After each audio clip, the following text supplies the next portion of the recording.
Dieting ചെയ്യുന്നവർക്കും wait കുറയ്ക്കണമെന്ന് ആഗ്രഹിക്കുന്നവർക്കും ഒക്കെ പറ്റിയ ഒരു റെസിപ്പിയാണ് കേട്ടോ. അതായത് നമ്മൾ സാധാ ചിക്കൻ കറി എന്നൊക്കെ പറയുമ്പോൾ ഭയങ്കരമായിട്ട് എണ്ണ ഒഴിച്ച് അതായത് സവളയൊക്കെ വഴറ്റി.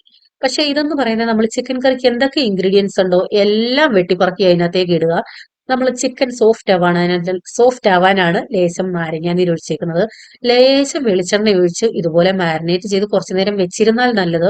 നമുക്ക് ഇന്ന് ഉച്ചക്കത്തെ തലേന്ന് രാത്രി തന്നെ മാരിനേറ്റ് ചെയ്ത് ഫ്രിഡ്ജിൽ വെക്കുകയാണെങ്കിൽ ഏറ്റവും നല്ലതാണ് കേട്ടോ. വല്ലവരുടെയും വീട്ടിൽ നിന്നും കിട്ടിയ കൂമ്പാണ്.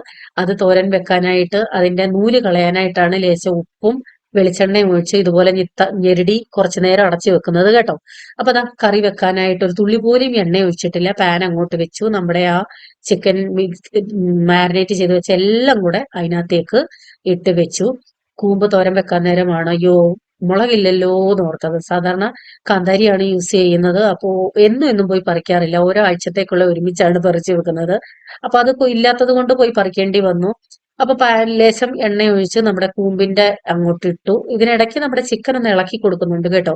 ഒരു തുള്ളി പോലും വെള്ളവും ഞാൻ നമ്മുടെ ചിക്കന് ചേർത്തിട്ടില്ല.